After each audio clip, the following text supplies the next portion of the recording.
Whenever people talk to me about real estate, they always ask me this question. Is the market gonna keep going up? Or they'll ask something like, when is the market gonna crash? Basically the same thing. And my answer is always the same. I don't know, I don't have a crystal ball. But I can look at the data and the fundamentals and give you an educated guess on where I think things are heading. And that's why we do these market update videos, so you can see the stats for yourself and stay informed on what's going on in the market. What's up everyone, it's Nick Vazquez here and we're back with another Greater Toronto Area real estate market update video. So we're gonna be looking at the stats for the GTA real estate market as a whole, and then later in the video, we'll break down the Mississauga numbers specifically. And if this video is valuable to you or helpful to you in any way, please do me a huge favor and show me some love. Just hit that like button, hit that subscribe button, and if you're feeling a little extra generous, just tap that little notification bell for me.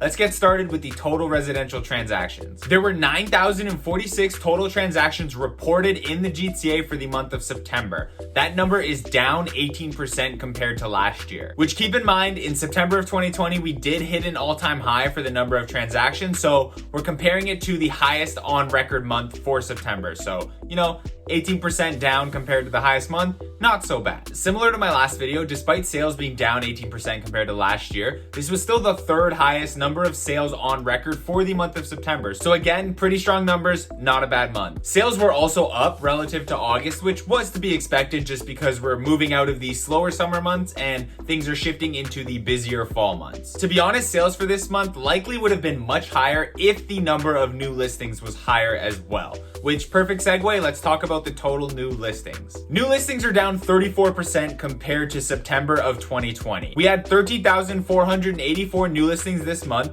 compared to the 20,441 we saw this time last year. Again, pretty significant decrease. This number is higher than the number of listings we had last month, but again, same thing, it was to be expected with summer ending and the busy fall market starting. So even though the number of listings was increasing on a month-to-month basis, it's still not enough to meet the demand from all the home buyers out there. The number of sales each month is still accounting for a greater share of the new listings. So as new listings get put onto the market, they're getting sold quickly, which is leading to less and less supply. There are so many qualified buyers in the market right now that would buy a home tomorrow if they could. It's just that the lack of listings make actually purchasing a home a lot easier said than done. With less choice comes more competition, and market conditions are getting tighter compared to last year. And when market conditions get tighter, the average price tends to go up. So let's talk about the average selling price. The average selling price for the GTA as a whole is now $1,136,280, which is a new all-time high. This number is up 18% compared to last year. When looking at the month-to-month differences, the average selling price has grown substantially as well. In dollar terms, it's gone up by over $65,000 in 1 month. This price growth was once again driven by the low-rise market segment, so that's the detached, semi-detached, and townhome. However, the competition in the condo market has been picking up significantly over the last few months, and we've been seeing some accelerated price growth there as well. More and more first-time home buyers are entering the market as well, so that's just adding fuel to the fire and adding more competition to the condo market as a whole. Expect that trend to continue. So let's talk about the market as a whole. Really what we saw in September was very typical. Each year as we transition out of the slower summer months into the busier fall market, we do see an uptick in the number of transactions, the number of new listings, and the average selling price. And that was definitely true for this year. And as predicted in my last video, we already saw some record-breaking numbers this fall. Here's proof. Things are starting to get a little crazy again, and it's possible that we may see some record-breaking months this fall. Of course, nothing is guaranteed, but it does look like that we're heading in that direction. Look at that! Maybe I do have a crystal ball. All jokes aside, it is pretty crazy to see the average selling price jump that much in 1 month, but honestly, it's not unexpected. Now, to answer my question from the beginning of the video, is the market gonna keep going up or is the market gonna crash? What do you think from looking at this data? You can go through and watch all of my market update videos and see the trend that we've been on. Do you think the market's gonna crash anytime soon? Drop a comment and let me know. I'll tell you what I know. There are two major things that affect the market. Well, there's a lot of things that affect the market, but the two major things are this: interest rates and inventory. Inventory is basically just supply and demand. So if we're talking about interest rates are super low right now, and they're not expected to go up until the second half of 2022 at the earliest. So we don't really need to worry about that right now.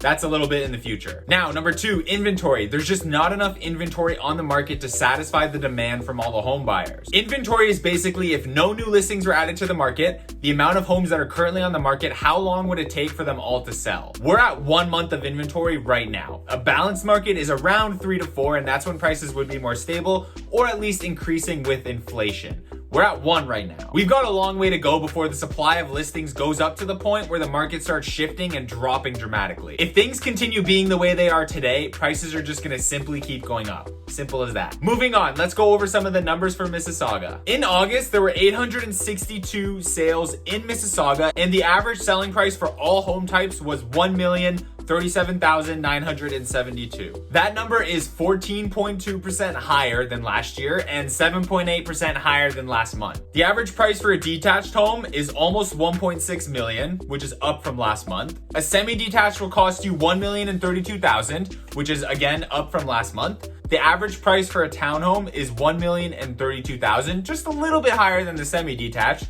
also way up from last month. A condo townhome will cost you about $790K, which is actually lower than last month by $7,000. And finally, a condo apartment averages at around $589K, which is again just slightly lower than last month, basically negligible. Anyways, that's it for now. I do hope you found this video valuable and informative. If you are thinking of buying or selling a house in the GTA, or you have any questions or anything like that, please feel free to reach out to me. My contact info is below. You can hit me up, whatever works for you. If you want to start looking at houses, or you want to talk about your plans, your goals, anything like that, just reach out to me and we can start having those conversations. Thank you so much for watching the video. I appreciate each and every one of you. If you like the video, please hit the like button. We've got some great videos coming out, so double check, make sure you are subscribed, and make sure you tap that little notification bell. Until next time, enjoy yourself and have a great week.